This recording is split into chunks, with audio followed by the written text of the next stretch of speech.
Welcome to this episode of Great Cities and Institutions.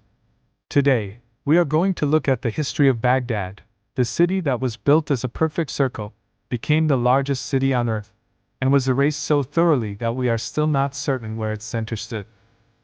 Every week on this channel, we step inside the great cities, empires, and institutions that shaped the world we still live in today, tracing not just when they rose, but why, and what it actually cost to build something meant to last forever. Some of these stories are about walls and monuments still standing. Others are about entire systems of government and belief that vanished centuries ago, yet somehow still shape how we live, how we're governed, and even the words we use, without most of us ever realizing it. Today's story belongs to a city that did not grow. It was designed on paper by a ruler who chose its site deliberately, commissioned its shape from astronomers, and had it built from nothing in roughly 4 years. Within 2 generations, it may have been the first city anywhere in the world to hold 1 million people. It ran a scholarly project so vast that it pulled the accumulated learning of Greece, Persia, and India into a single language, and in doing so preserved works that would otherwise have vanished from the earth entirely. And then, over 5 days in the winter of 1258, most of it was destroyed. This is the secret history of Baghdad. The city of peace, the house of wisdom, and the question of how much of what we think we know about both is actually true. If you enjoy this one, a like and a subscribe genuinely helps the channel reach more people. Let's begin. To understand why Baghdad exists at all, you have to understand that it was built by a dynasty that had just seized power and did not feel safe anywhere. For roughly 90 years after the death of the Prophet Muhammad, the Islamic world had been governed by the Umayyad caliphs, ruling from Damascus. In the year 750, the Umayyads were overthrown by the Abbasid Revolution, a movement that drew much of its support from the eastern provinces, particularly Khorasan in what is now Iran and Afghanistan. The new dynasty had won, but it had won through rebellion, and it had made a great many enemies in the process. Damascus was Umayyad ground, saturated with loyalties the new rulers could not trust. Kufa, in Iraq, was closer to their base of support but had a long and well-earned reputation for political volatility. The second Abbasid caliph, Abu Ja'far al-Mansur, decided that the solution was not to occupy someone else's capital. It was to build his own. Al-Mansur is one of the more underappreciated figures in this story. He was cautious, calculating, ruthless when he judged it necessary, and possessed of an unusually long view. He is said to have surveyed sites along the Tigris personally, and to have sent men to camp at the location he favored through a full summer and a full winter to report back on the climate. The site he selected sat on the west bank of the Tigris, at the point where that river runs closest to the Euphrates. This was not an aesthetic decision. It was a logistical one, and it was brilliant. It gave the city access to both of the great Mesopotamian rivers, and therefore to the entire canal network that had irrigated that plain for thousands of years. It placed the city at a junction where goods coming up the Persian Gulf from India and East Africa met caravan routes running east towards Central Asia and China, and west towards Syria and the Mediterranean. It sat on rich alluvial farmland capable of feeding an enormous population. It was defensible, with rivers on the approaches. And a local Christian monastic community, according to the traditional account, told al-Mansur that the site was notably free of mosquitoes and comfortable in summer, which for a Mesopotamian city was no small consideration. Construction began in the year 762. And this is where the story acquires its first genuinely remarkable detail. Al-Mansur did not simply order building work to begin. He had the foundation date selected by astrologers, and we know the names of at least 2 of the men involved: Nalbakht, a Persian convert whose family would serve the Abbasid court for generations, and Mashallah ibn Athari, a Jewish astronomer from Basra whose astronomical writings were later translated into Latin and read in medieval Europe. That detail tells you something important about what Baghdad was going to become. Before the first brick was laid, the Caliph of the Islamic world had commissioned a Persian and a Jew to determine when his capital should be founded. The intellectual openness that would define the city's golden age was present at the moment of its conception. The official name of the new capital was Madinat al-Salam, the City of Peace. That is the name on the coins and in the official documents. But the site had an older, local, pre-Islamic name attached to a village that had been there before, and that name is the one that stuck in ordinary speech and eventually in history: Baghdad. Its origin is most likely Persian, and it has commonly been read as meaning something like God-given or bestowed by God, though the etymology has been argued over for a very long time. Now, the shape. Because Baghdad was not laid out on a grid, and it was not allowed to sprawl. It was built as a circle. The round city, as it is known, was a near-perfect circular enclosure roughly 2 kilometers in diameter, defended by a deep moat and 2 immense concentric rings of wall, with the outer wall reportedly rising over 30 meters and thick enough at the base that its dimensions are usually described in the tens of meters.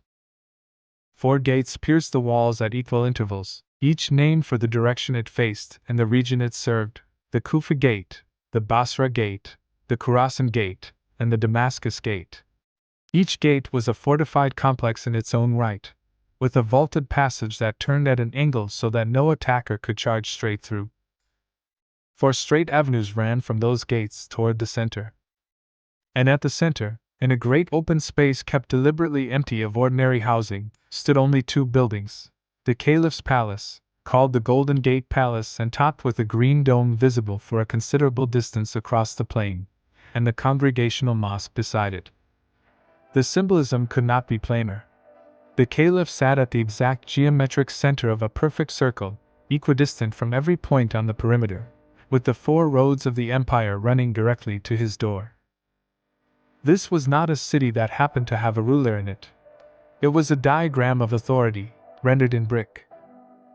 The workforce assembled to build it was extraordinary.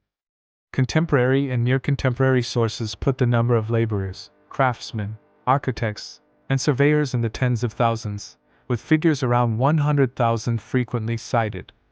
They were drawn from across the empire, from Syria, Persia, Mesopotamia, and beyond.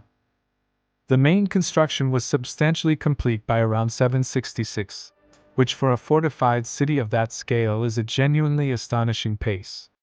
Al-Mansur, characteristically, made one further calculation. He grew uneasy about having the commercial markets inside the walls, on the reasonable grounds that merchants moved freely, that spies moved among merchants, and that a market inside a fortress is a security problem. So he had the markets relocated outside the round city entirely. The effect was the opposite of containment. Trade generated settlement, settlement generated more trade, and within a few decades the suburbs outside the walls had grown far larger than the planned city within them. Baghdad spilled across the Tigris and expanded onto the east bank, connected by pontoon bridges. The perfect circle became, quite quickly, the small ceremonial core of a sprawling metropolis that no longer had any particular shape at all. By the early 9th century, Baghdad was very probably the largest city in the world. Population estimates for the medieval period are always uncertain and always contested, but many historians have suggested that Baghdad at its height may have reached or approached 1 million inhabitants, which would make it the first city since ancient Rome to reach that scale, and possibly the first anywhere ever to do so. Even the more conservative estimates place it far ahead of any European city of the period. Contemporary Paris or London would have been villages by comparison. It is worth pausing to imagine what that city was actually like, because the scale of it is difficult to hold in mind. The markets of Baghdad handled goods from an area stretching from the Atlantic to the South China Sea. Silk and porcelain and paper came from China. Spices, precious stones, and cotton came up the Gulf from India. Ivory, gold, and enslaved people came from East Africa, and the slave trade was a substantial and brutal part of this economy that no honest account should omit.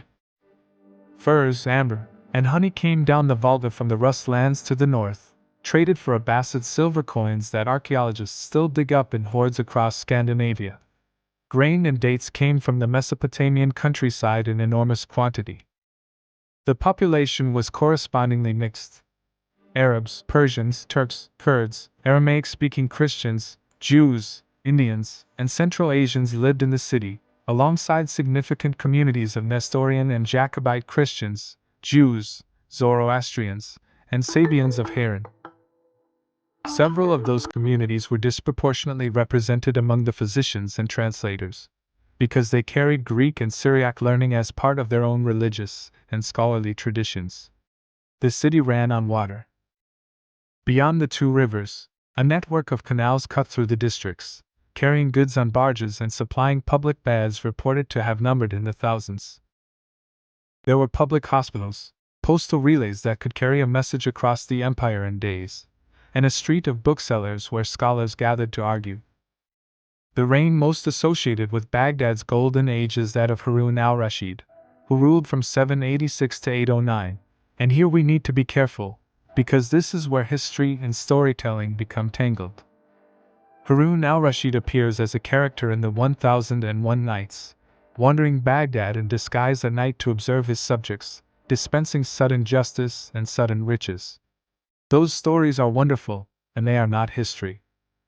The Nights is a compilation assembled and expanded over many centuries, drawing on Persian, Indian, Arabic, and later Egyptian material, with significant portions added long after Harun's death and some famous tales, including Aladdin and Ali Baba, having no early Arabic manuscript basis at all and entering the collection through an 18th century French translation.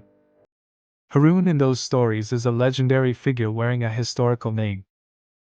The historical Harun was a capable and conventional ruler whose reign coincided with the empire at its wealthiest, who exchanged embassies with Charlemagne, and who is reported to have sent the Frankish emperor an elephant named Abul Abbas, which apparently completed the journey to Aachen alive. He also destroyed the Barmakid family, the immensely powerful Persian administrative dynasty that had effectively run his government, in a sudden purge in 803 that has never been fully explained. The real intellectual flowering is more closely associated with his son, Al-Ma'mun, who ruled from 813 to 833, and with the institution that has become the most famous thing about Baghdad and the most misunderstood: the House of Wisdom, Beit al-Hikmah.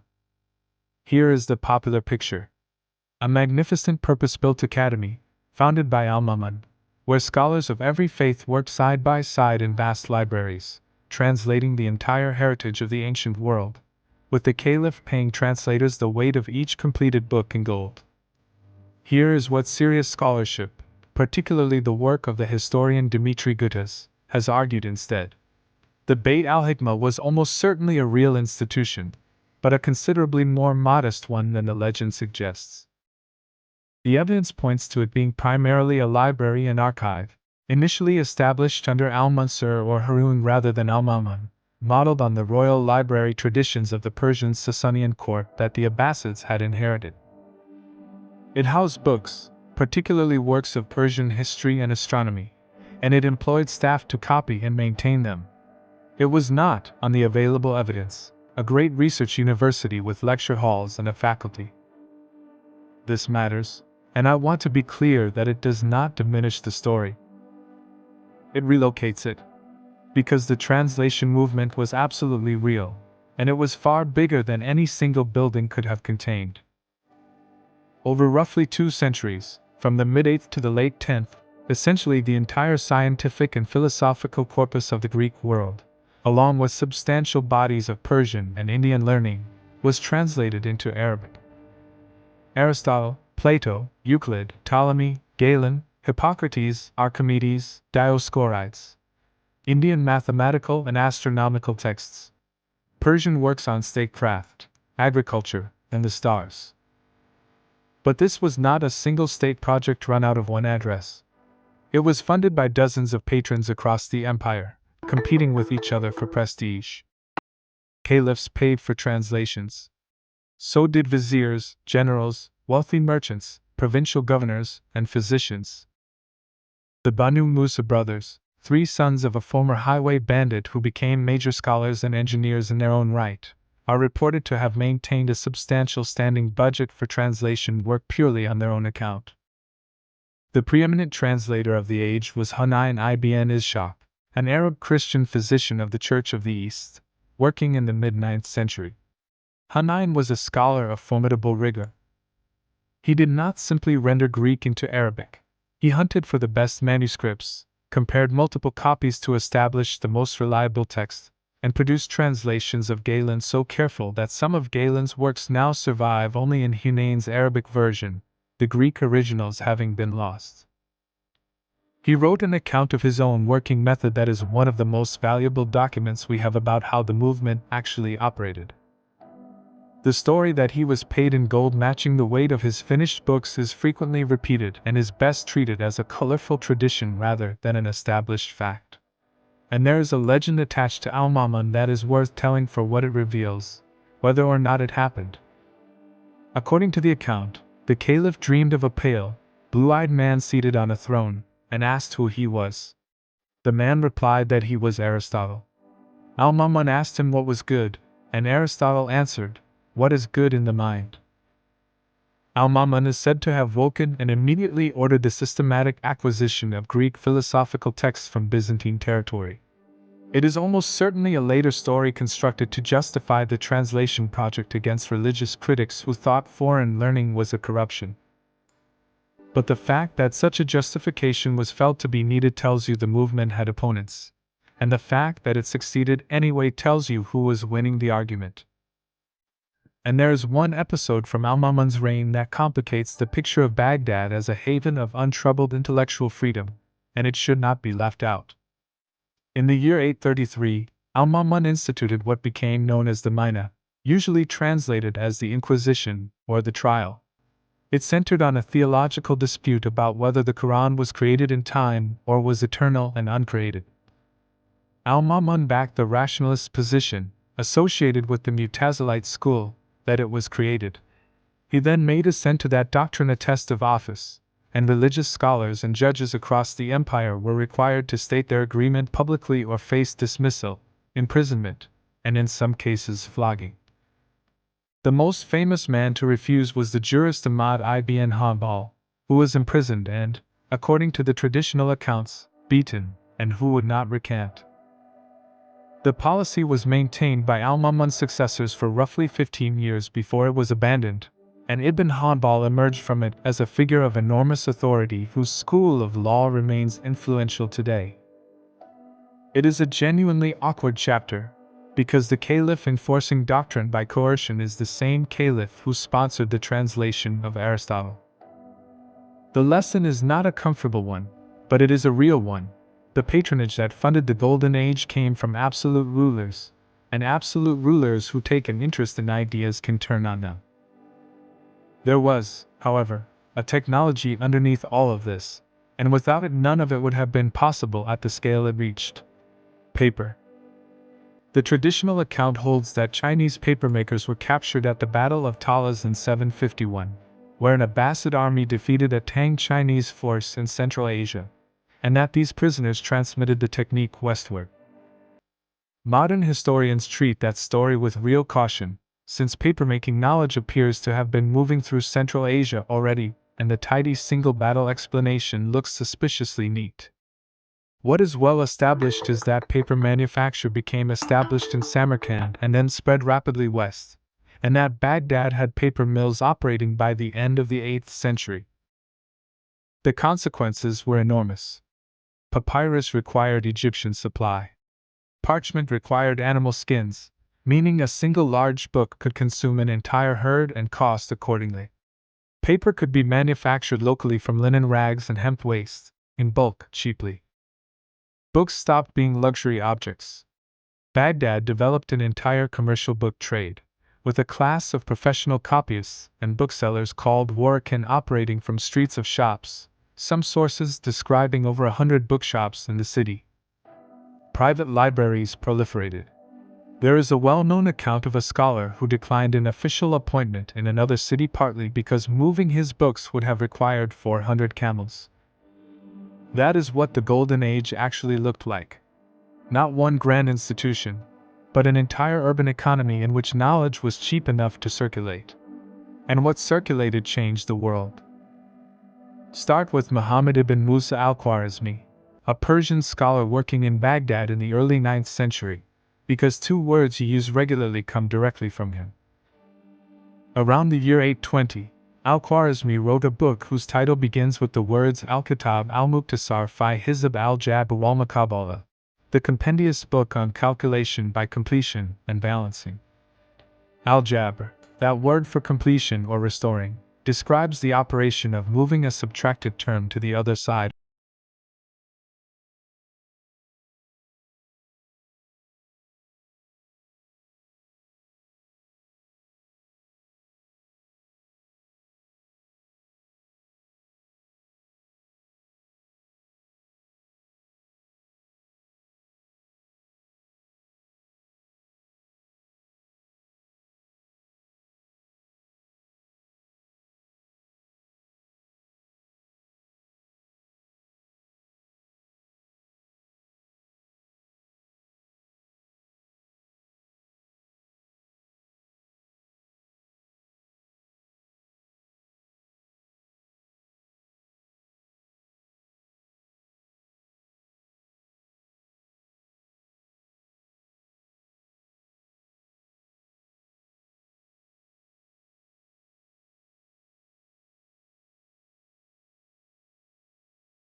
fought over between the Ottoman and Safavid empires, changing hands repeatedly.